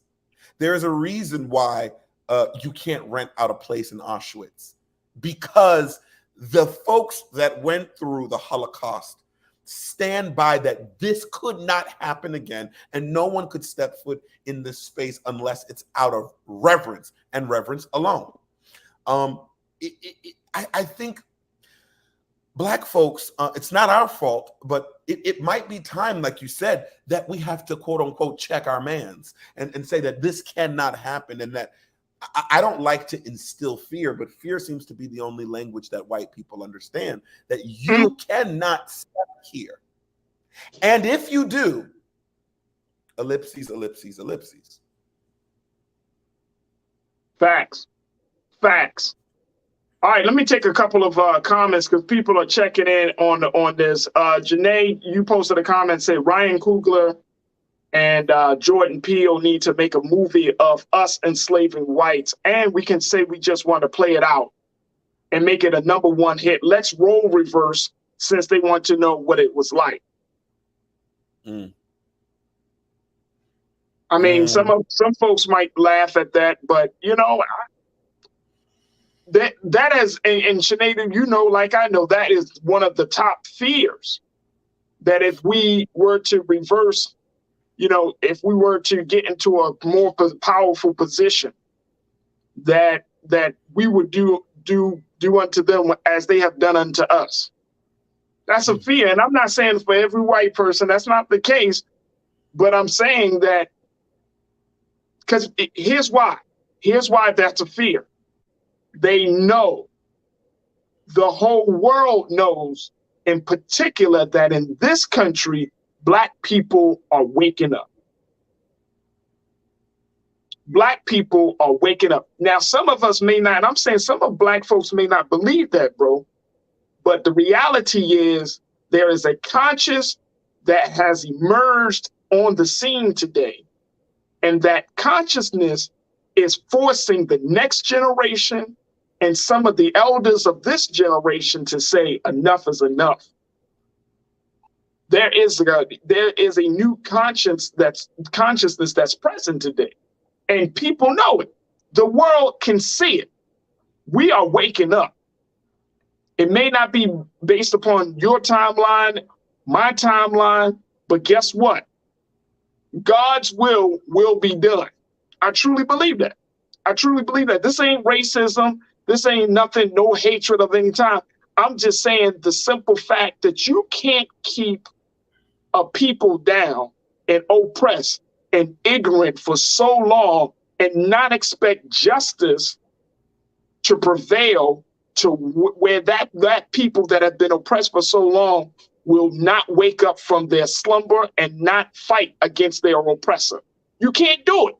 There's no time in history of any people where they were perpetually in a slave relationship and they never woke up. America woke up to its slave place to the British. We can go through all of the other histories of this world. People know that when Black people in America in particular, when we fully say enough is enough, we wake up. That means our brother in Africa is waking up. Our brother and sister in the islands are waking up. Hell, the Black people in Europe are waking up. It's over. It's over. The day of keep making mockery of our pain is over. Let's go. Shalinda, you said they couldn't care less. We're talking about folks that we trained on everything, and they turned around and effed us. Human trafficking, raping our men, women, and children. Yeah. Yeah. David, you checked in and said, look, the slave was a commodity. Now the slave quarter is a commodity. Right. Right. And we should say something about it. Honestly, we need to say something about it. Airbnb, I don't know, and maybe this is the other part of it on a policy side and relates to this particular issue, Brother Sinead. But maybe Airbnb should send out somebody to do an assessment of these properties. It might be too much to do, I don't know. But if you're getting if you're getting, some really, disturbing information about a certain property, or you're getting pictures. I mean, I don't know, Keenan, if you could pull up the picture of what the cabin looked like. Just let me know, Keenan, and at least my team, let me know when you could pull up that picture and start to look at it and be like, hey, wait a minute, this don't look right. So I don't know. Mike, you checked in. Mike Green, you say, look, there is definitely a difference between a people who built pyramids and a people who built nuclear warheads. Hello. Come on. Mike, thank you, sir. Lana, my sister, you said, but Farajii, it is. We must stop spending. We let all of these companies disrespect us and shop there tomorrow. Support your own. And I ain't talking Byron Allen. Yeah. Hey, man, look, man, I'm so blessed because on this platform, we got some of the most conscious people I ever came across in an online space. They know they tired too. My audience is tired. We tired of this shit, man. Yeah. All right, Belinda, you checked in. Good, thank you so much, Lana. Belinda, you checked in. Well, we should have known this wasn't creative thought out to share with Black people. Remember our place in the consumer spaces. Yeah. Danita, thank you so much, Belinda. Always good to hear from you. Danita, you checked in and said, I'm so damn heated right now. Well, let me be honest. I'm heated almost every day. I know that's right. I know that's right. I want to, when y'all, and Keenan, at least when y'all get the chance, let's show that space to that Airbnb that this super host Brad put out there. Let's show that when we get a chance, man. But it's sickening. And I'm going back to that same analogy that you said before, Sinead. You said it's so similar to what we saw back in the days when our people were getting lynched and they had pictures. There's a book that I often reference that talk about the thinking. All you got to do is a book full of pictures. One of the most powerful pictorial history books that we have, called Without Sanctuary. And in that book, you just see pictures of how the lynching of Black people in this country was a public event. Public event. Black man or woman hanging from a tree. People gathered around, smiling and laughing, eating food like it's a show. Public spectacle of killing us. So we not dealing with, this is triggering. and in medical terms, this is triggering. You make a mockery of our pain.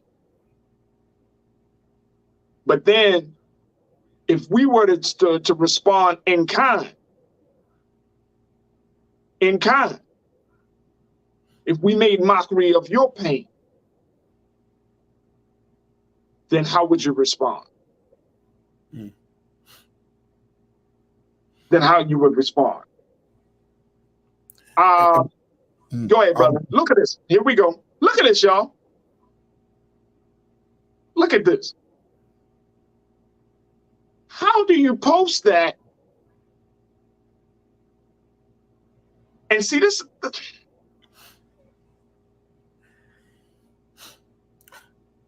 What's the definition of empathy again? You don't have to experience what I'm experienced to know that it was a bad experience. And I don't see the justification of why they had to sleep there to fill the history. Read, damn it. Do y'all know how to read? Read. Like, you can read. I think words are so powerful that you can read and imagine being in the place. You don't have to. They say books take you on a journey. Just looking at that, even just me seeing that, and I've seen this article a billion times now, but it triggered me. It got me stirred up. And I did want to touch on something that was one of the comments about the Jordan Peele and the film, and the comment about building pyramids rather than nuclear bombs. And I will always say this about Black people. Black people are about protection and not projection. White people have to project. They have to project. When we were building pyramids, it wasn't to destroy anything. But they, white people, have always had to build incredible things as a sense of projection. We can see it in the nation's capital with the obelisk. It's always a level of projection of something, of them explaining that they're greater, better, so on and so forth. So no, if Black people did have the opportunity, we wouldn't do that, because that's not what we do. The Negroid race, okay? When you look at the makeup of the Negroid versus the Caucasoids and the Mongoloids and the Australoids, we were not built, we were not manufactured to act in that way.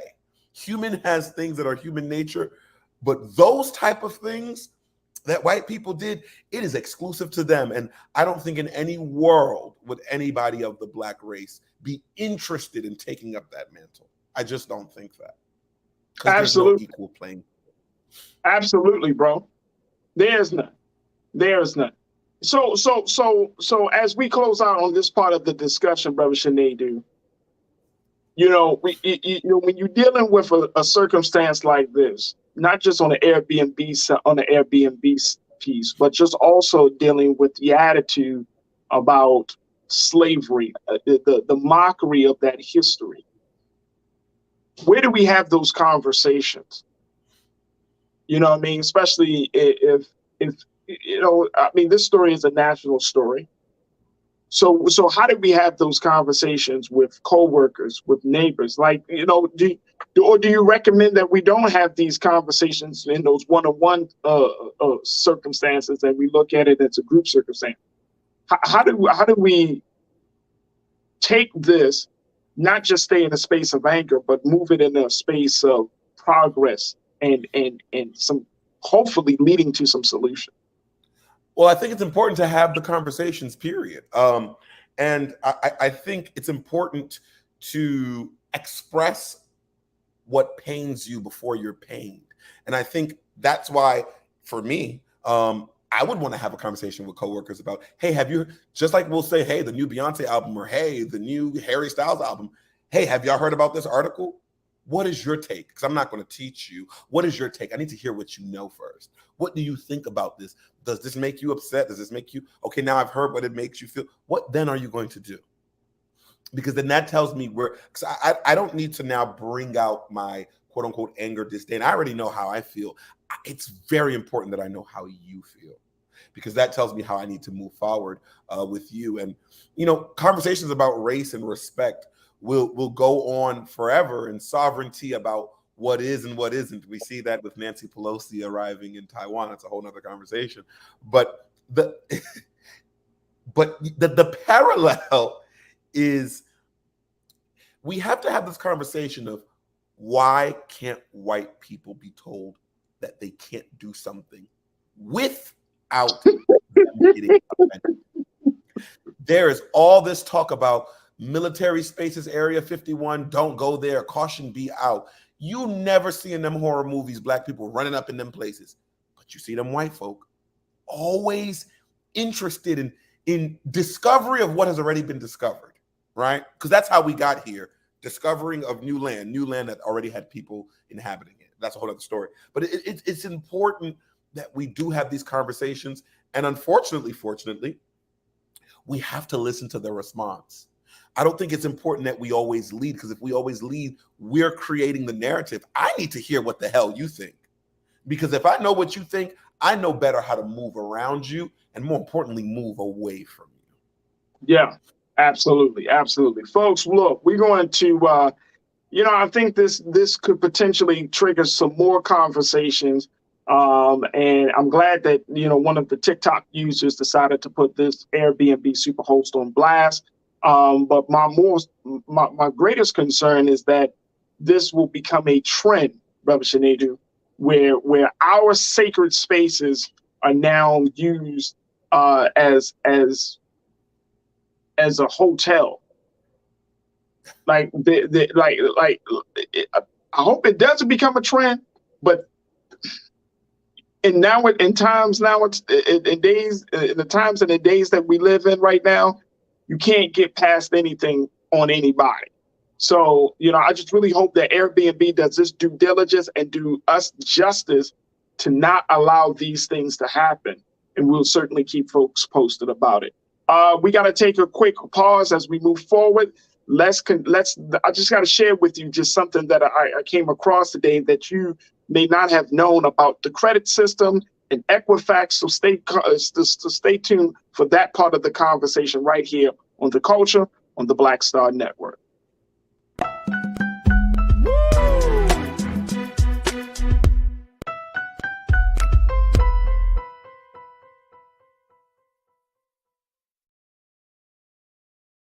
When we invest in ourselves, we all shine. Together, we are Black beyond measure. I'm Deborah Owens, America's Wealth Coach, and my new show, Get Wealthy, focuses on the things that your financial advisor and bank isn't telling you, but you absolutely need to know. So watch Get Wealthy on the Black Star Network.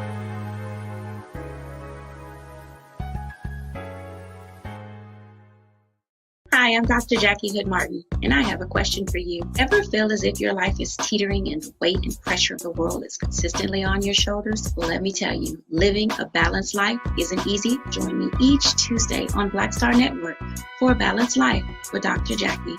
We'll laugh together, cry together, pull ourselves together, and cheer each other on. So join me for new shows each Tuesday on Black Star Network, A Balanced Life with Dr. Jackie.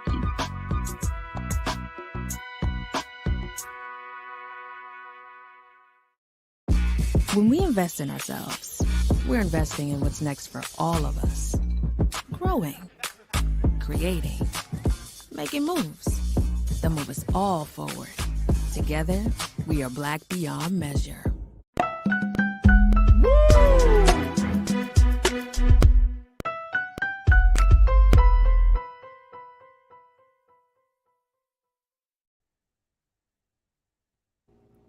All right, folks, for our final conversation today, I wanted to it's more of a public service announcement more than anything else. If you have noticed, if you have tried to make a major purchase recently, or if you even just checked your credit score, you may have noticed there has been a change, especially if you use Equifax. They have put out an announcement just today saying that they have incorrectly made due to a technical glitch, incorrect credit scores for millions of consumers based upon the scores are not accurate because of a technology snafu. Take a look at this, folks, really quickly. I want to share with you what Equifax is doing. Wrong credit scores for millions of U.S. consumers. This was something that was reported by CNN. And CNN, in their report, that says, quote, credit giant Equifax sent lenders incorrect credit scores for millions of consumers this spring in a technology snafu with major real-world impact. In certain cases, the errors were significant enough. The differential was at least 25 points for around 300,000 consumers that some would-be borrowers may have been wrongly denied credit, the company said in a statement. The problem occurred because of a coding issue when making a change to one of the Equifax servers, according to the company, which said the issue was in place over a period of a few weeks and resulted in the potential miscalculation of credit scores. Now, while Equifax did not specify dates or figures, a June 1st alert from housing agency Freddie Mac to its clients said Equifax told the agency that about 12% of all credit scores released from March 17th to April 6th may have been incorrect. Now, Equifax wrote that there was no shift in the vast majority of scores and that credit reports were not affected, but the company declined to comment to CNN Business about how people can learn whether they were among those whose credit scores were incorrectly reported and what recourse they may have if they were issued loans at a higher rate or denied a loan outright because of the snafu. Wow. Wow. And let me just share this with y'all. Look, I'm at this point that the credit rating system in this country is so skewed and distorted to me.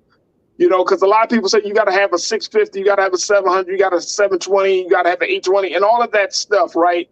But that does not guarantee whether a person is going to pay for their home, they're going to pay for their car. On paper they look like it, but we know the economic setup of this country. And I want to bring my brother Shanadu back into this very quickly. Brother Shanadu, we know that the economic situation in this country is so messed up. It's interesting. Here's the irony of this situation. The irony is that Black folks, brown folks, and a lot of Americans, and even white people, everybody can be made to feel bad or being denied about their credit. But if you look at the credit of the United States of America as a country, as a government, guess what? Our credit ain't that strong either to the creditors and the debtors that we owe. So it's just the ironic part about it. Talk to us about what you think of this technological snafu of Equifax, brother. So we learned a lot about technology when I was in school to become a project manager, but I find something interesting about this story. We all know that technology makes mistakes, right? But in the same week where you talk about a credit score snafu, America also touted the killing of al-Zawahiri, an al-Qaeda leader in a whole nother land, far, far, far from here, right?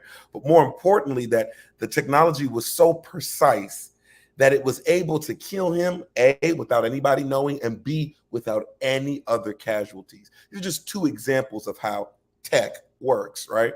So, or doesn't work. My issue with this statement is when you're doing a migration system, when you're migrating one system to another, this is what they taught us. I could be wrong. You're supposed to build in redundancies to prevent this from happening. It actually costs a little bit more money, but it saves you from having this embarrassment. And the only reason why I think that there's something insidious about this is why not release the data of who was affected? Because I'm sure that the diversity information that probably coincides with the data of how many people were attacked might show a different story. So again, for me, I call bullshit, and I'm not buying this. Not Equifax, not one of the biggest credit rating companies in the country. It's no way. And to your point about our country and credit, I mean, we don't make those mistakes when we're borrowing, as in borrowing as a nation. That mistakes just never seems to happen. Technology doesn't just choose that I'm going to F up for you and work for you. It doesn't work that way. So somebody needs to do more research, because something seems a little white about this issue. I don't know.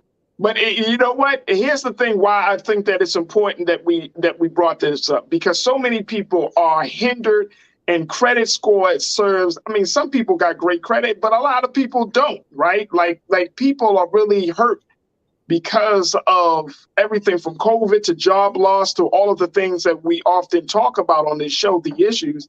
And this credit scoring system is this system that says, pretty much, you're better, you can make your bills on time and all of those things, so therefore you're rewarded. But it doesn't accurately measure whether a person is, is undergoing some sort of life-changing experience, medical bills, college, student loans and debt. When you're talking about death in the family, divorce, I mean, as much as, and I've seen it recently, and I feel like, they keep talking about, Brother Shanadu, we're in this pandemic, but the corporations that run this country, they becoming more strict on consumers, right? Whether you want to rent a rent property, whether you want to buy something. I mean, there seems to be this blowback from the corporate side that, as a result of COVID and the moratoriums on not evicting people and all of these policies, we're going to make it actually harder for people to get into new vehicles or a home or to rent a place. I mean, the credit system you could work all your life thinking you're going to boost your credit. And then guess what? It's like you're a hamster in a wheel. And the crazy part is, just have one life-changing event, and your credit score can go from great to gravy in a one fell swoop, right? You know what I mean? And guess what? The system does not, the best word I can say, the system does not forgive you. You lose your job, your credit goes down. Your death in the family, your credit goes down. You go back to school to try to learn more skills so you can be a greater contributor to society. Student loans, student debt, your credit goes down. You get into an accident at a time, and you laying up in the hospital, and at a time where you are suffering pain, at a time you're trying to figure things out, guess what? Your credit is going down. It's a penalty. It's a penalty system. It doesn't reward you. It's a penalty system. And there has to be some new conversation. There really does have to be some conversation about the credit system, and more importantly, some conversation about making sure that there are avenues by which working people in this country, you and I and so many others, working people in this country, can move further along. Yeah, and there has to be, in my opinion, some type of equal penalty for things that go on in the quote unquote, I'll say quote unquote, right, mistakes that corporations make, right? We all remember what happened in 2008. The banks effed up, and they effed up on purpose. And you know what happened? The government took out a loan on their behalf and paid them, what was it, $100-something billion or whatever. But like you just said, when we as individuals go in through specific life-changing experiences, there is no grace, there is no pity, there is, oh well, da, da, da, da. And right. That's my general issue here. Okay, let's say it was a technology snafu. What are the repercussions? Who's getting fired? Who's getting let go? What team is being scrubbed and scraped? Are you going to now make the mistake? And because you know it's funny, they never make the mistake to up people's credit or make the mistake to get rid of people's student loans. Those are the mistakes that never happen. But somehow technology seems to make this calculated decimal error to always add and never subtract. I just find that very, very interesting. All right, let's take a couple of comments as we close out on today's show. Let me hear from my brother King Lee, checking all the way in from Germany. King, you said my credit scores are all rated either good and excellent with all 3 U.S. credit rating bureaus. Here in Germany, there's a credit rating bureau called Schufa. I am excellent in that bureau. My man. And I know you are full rewards for being in that place, brother. I'm telling you, you know it and I know it, that this thing is unforgiving. Thank you, brother King Lee. Good to hear from you again. Taylor, you checked in and said technology ain't magic. It does what people tell it to do. As a computer programmer, I tested everything to exhaustion, then had someone else test it. Craziness. And guess what? A simple miscoded, a simple code, the simple wrong code can throw off a whole system. And now we got this situation. Taylor, it does not make sense. Thank you for checking in. Zoe Bing, good to hear from you, sis. You say, trust me, Farajii, the banks know everything down to your diet habits. Facts. They have risk assessment that looks at your purchasing trends across all accounts, not just accounts you have with them. Right. Places, simple things that you remember back in the day, you could rent things. They'd say, all right, well, let's look. Do you have a job? Good. How long you been there? Good.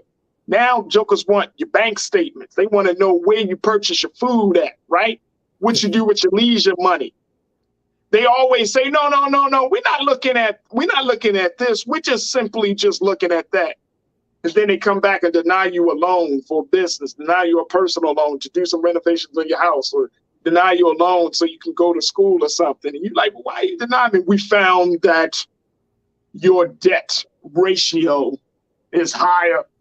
Well, how did you know that? Because you looked through my personal, you asked me for my documents, and then you look through all of my documents and you say, this person can't possibly afford a payment. And you made an assumption. And this is something, Brother Sinedu, I always wondered to myself, brother, like if I'm trying to apply for a place to live, right? You you buying a place or you want to rent a place. What are the odds that I just want to default on the loan? Here's the place that I put my head at night. Do you think I want to F that up? Wouldn't that be my priority? Like, I'm going to go through all of this just to default on my loan. There must have been a reason. But like you said, there's no forgiveness. Instead, you become what? You become a liability to the banks. You become a liability to the lenders. And now you are branded that until your financial situation improves. And that may take time. It takes all this time. And then here's a real quick thing as we close out, and I'm going to get your thoughts on this, Brother Shanadu. All this time, right? And as Black people, we've had to deal with credit because guess what? I mean, depending on who your parents are, depending on the environment you grew up in, financial literacy wasn't emphasized in the streets, in the community. You didn't know about that. I didn't know about that. We had to deal with the fact that some of us got bills in our names when we were 16 years old. We couldn't vote, but you got a BG&E bill, you got a power bill, you got a car note in your name or something crazy, right? But financial literacy. You didn't take care of the fact that some of us were not taught that. And I understand the need for us to have those conversations, the need for us to have those trainings. But there's no forgiveness. They say loan forgiveness. But is it really loan forgiveness? Because I'm trying to make myself better and then go out into the workforce to make somebody else better. So they use the term forgiveness like you violated somebody, like you hurt somebody just because you wanted to go to school. So we're going to forgive you on your loan. Forgive me? Damn. All I wanted to do was go to school, and I violated you. That has to change, brother. Go ahead. You got the final word, Brother Shanadu. Yeah, I was just going to say, like, my biggest issue with credit is it creates this social chasm that somebody is better than the other. It creates this privileged mindset. And we've all been there one way or another. I'm gonna give a little quick example. I have global entry. So when I come back in from the country, I don't have to wait in the long immigration line like everybody else. I go to the machine, takes a picture in 2 seconds and knows who I am, prints it out. I'm walking through while everybody's waiting. And the last time I did that, I noticed something. I noticed that dopamine was being released in me. I noticed that I felt better than those who just A, didn't know, or B, just don't have that. And I feel like credit does that too. Credit creates this false, because I could walk through that airport and get ahead of you, but that don't mean that I'm any better. I could still have a shitty life, bad credit, but I just have that. And I think credit does that too. You see somebody walking around maybe with an 850, 830, and all of a sudden, oh yeah, I have better credit to get this, that, and the third. But do you have the same access to life skills, to education, to housing, to loans? Because that's another thing. There are people with great credit that still can't get nothing, because when you go looking for things, they say, we want to see your credit and your education and your housing. So you can get an A here. We learned this in school. You can get a 3 credit A or 2 credit A in this class. But if you get a 4 credit C, your average is now a C. That's what it is, brother. That's what it is. Hey, Brother Shanadu, my guy, our time has been very well spent, brother, and I truly, truly appreciate you. Thank you so much for the great conversation, as always, and your analysis is on point, brother. So we thank you so much for being so good for the culture today. Thank you, brother. Appreciate you. Absolutely. Folks, I hope that information is something that you can hold on to. I just want to let you know. So if you reach out to try to get a loan, if you're trying to make some moves and you check your credit score, you found out to be a little sketchy, then definitely check it out. Call Equifax, and you may be the ones affected by that technological snafu. All right, folks, that's going to do it for us today. Very, very dynamic show. I want to thank our very special guest, Dr. Gerald Horn, and I certainly want to thank Nurse Alice Benjamin, and I want to thank my culture crew member, Sinead Wakwafor. And of course, no conversation is complete without you. So thank you for tuning in today. Make sure you can continue to support us here at Black Star Network. Go to blackstarnetwork.com. Support the Black Star Network financially. Support us with your shares. Support us with your downloads. That is exactly what we need as we continue to do the great work of building a strong Black media institution. All right, big things that you should be checking out for. One is, if you did not know, Brother Roland is rolling as he is continuing to put out great content. He spoke today from Florida, from the 7th to 75th National Association of Real Estate Agents, the Realtors Association. So dynamic a speech that he gave today to talk about real estate and talking about money, credit issues, and so much more. Make sure y'all check out that content that is on Black Star Network and on all of our platforms of YouTube and Facebook. Make sure you just check that out. Also, folks, we got again pushing out a lot of new shows. The Pivot is now streaming live. Make sure y'all check that out as well. Balanced Life is now streaming. Check that out as well.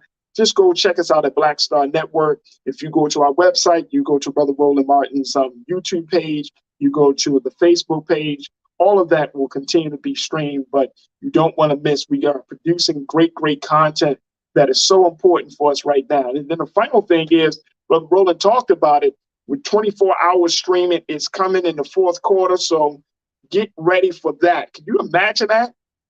That's right, Black Star Network is going to be 24 hours of streaming. Major undertaking. So big shout out to all of our team, my man King Keenan, and so many that are working behind the scenes. Least welcome. All of them who are doing the great work of making sure that content is always out there for you to consume. So lots happening with Black Star Network, and we thank you for your continued support. That's going to do it for me. Stay tuned for Big Brother Roland Martin. Check it in with Roland Martin Unfiltered at 6 p.m. Eastern Standard Time today. And as always for me, never be afraid to challenge what's wrong. Stand for what's right while being yourself in the process. God willing, we'll talk tomorrow for another exciting edition of The Culture right here on the Black Star Network. Peace.